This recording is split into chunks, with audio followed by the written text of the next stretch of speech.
क्योंकि अविश्वास योग्यता और व्यभिचार परमेश्वर की दृष्टि में लिखा इतना घृणित है कि पूरी बाइबल इसके खिलाफ है। व्यभिचार, गंदी पिक्चर्स को देखना, गंदी वीडियोस को देखना, मन में गंदे विचारों को पालना, उन्हें सोचना और उनमें आगे बढ़ना, आदमी का आदमी के साथ गलत संबंध, औरत का औरत के साथ गलत संबंध। व्यभिचार इतना गंभीर पाप है कि परमेश्वर के वचन का यह अनादर करने के बराबर है।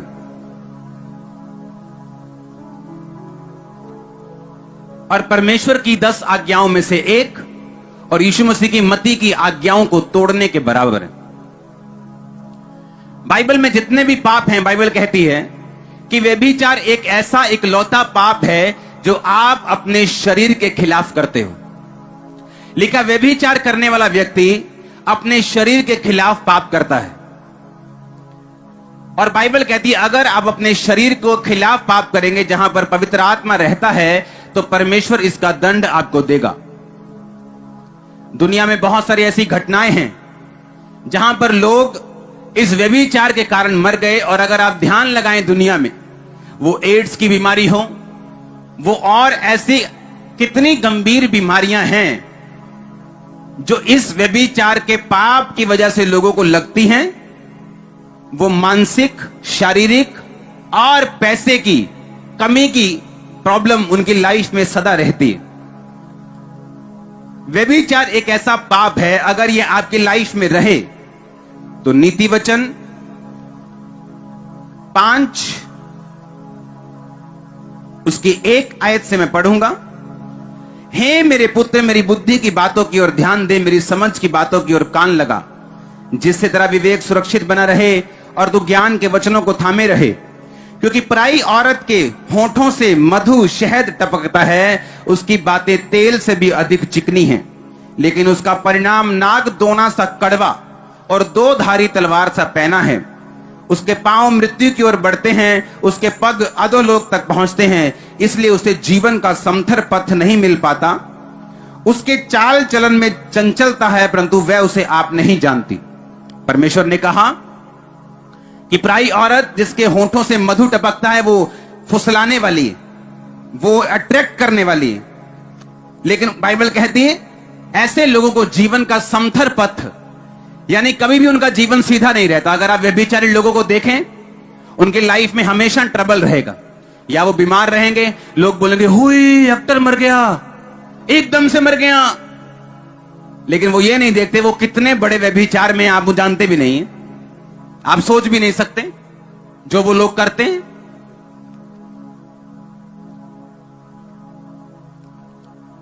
उसने लिखा कि उसे जीवन का समथर पथ नहीं मिल पाता।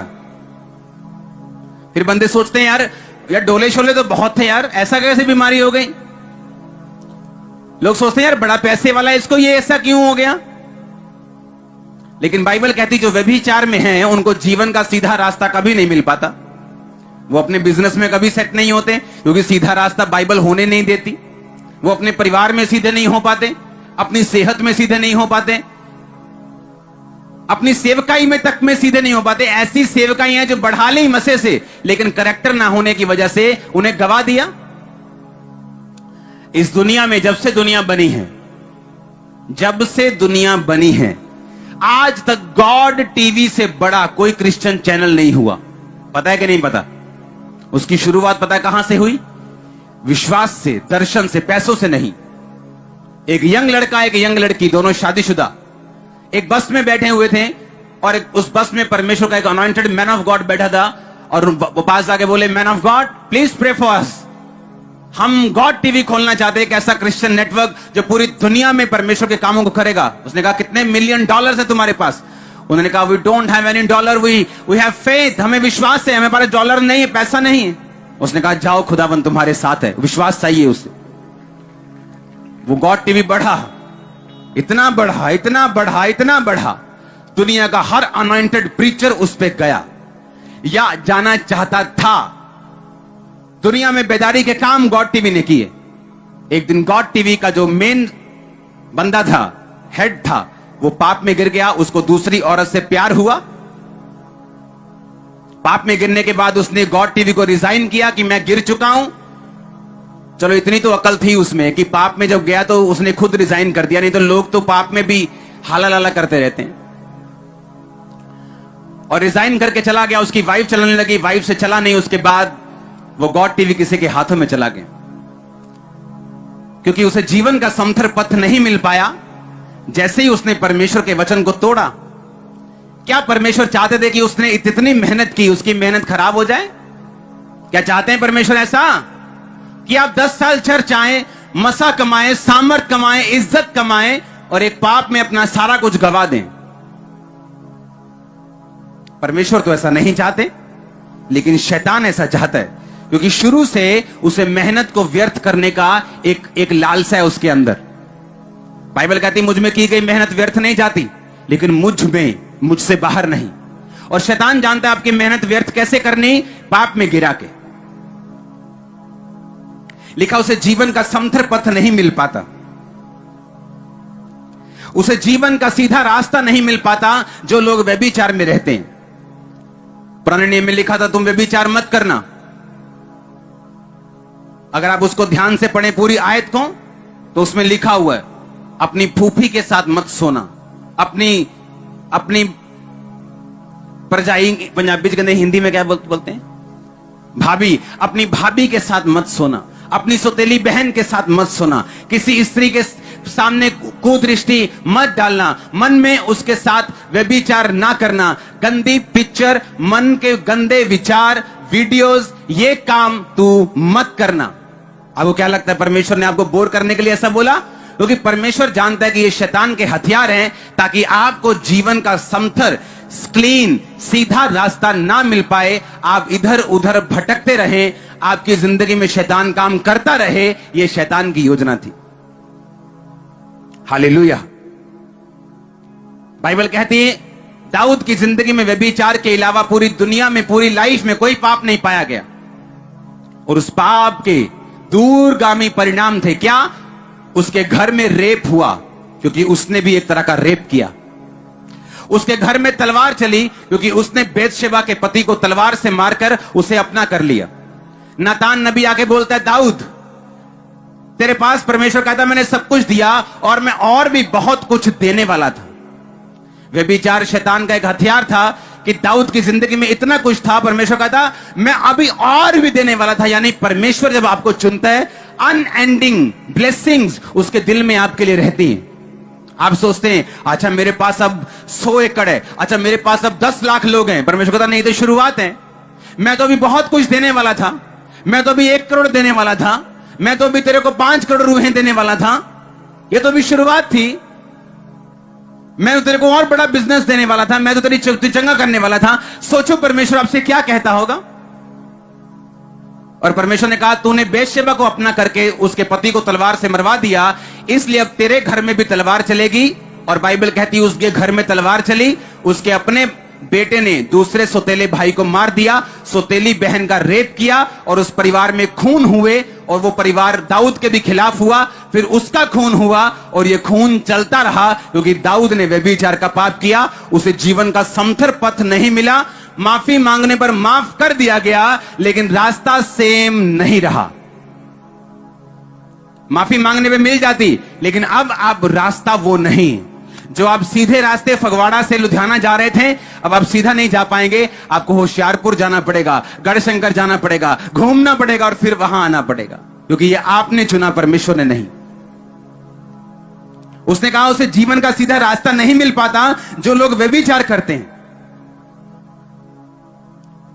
हालेलुया। लिखा इसके परिणाम दूरगामी और गंभीर होते हैं। नीति वचन 6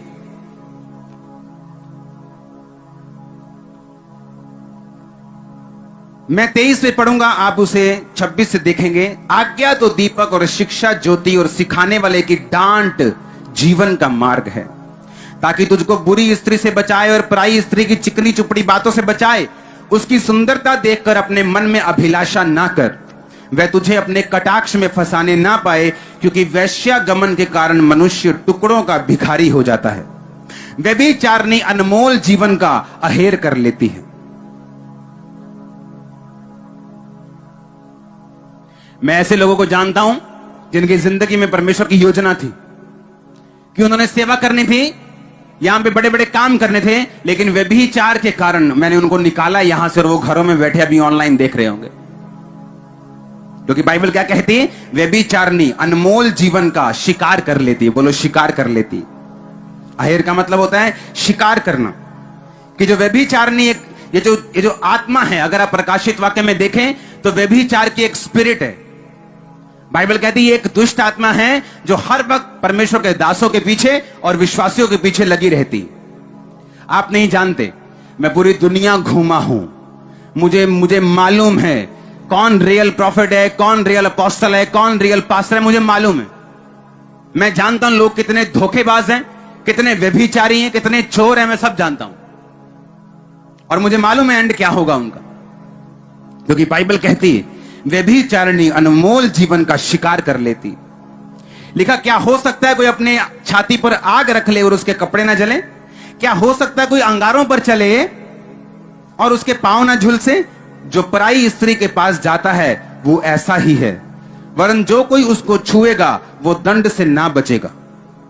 32-33 आयत को मैं पढ़ूंगा। जो पर स्त्री गमन करता है वो निर्बुद्धि है, वो अपने प्राणों को नष्ट करना चाहता है, वही ऐसा करता है। उसको घायल और अपमानित होना पड़ेगा और उसकी नामधराई कभी ना मिटेगी। परमेश्वर ने कहा जो व्यभिचार करेंगे उसका असर क्या होगा? वो आपके मुंह को पकड़ने नहीं आएगा, तू मत कर, लेकिन उसने कहा तुम्हें घायल होना पड़ेगा, अपमानित होना पड़ेगा और तुम्हारी बेइज्जती जब तक तुम इस दुनिया में रहोगे कभी नहीं मिटेगी।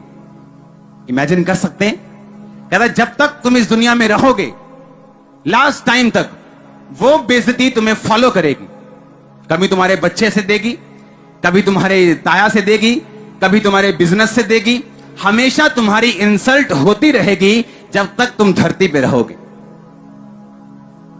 और जैसे ही आप आज इस पाप की क्षमा मांगेंगे और दुनिया में दोबारा इसको ना करने का वायदा करेंगे, इज्जत आज से आपको फॉलो करेगी। आप चाहे क्रिश्चियन हो, चाहे नॉन क्रिश्चियन हो, चाहे नए हो चाहे पुराने हो, परमेश्वर सेकंड चांस देने वाला परमेश्वर। अगर आप उससे सेकंड चांस मांगेंगे, कुछ गुनाहों के कारण कुछ असर रहेगा, लेकिन वो आपको गुनाह से माफ करके फिर से खड़ा भी करेगा।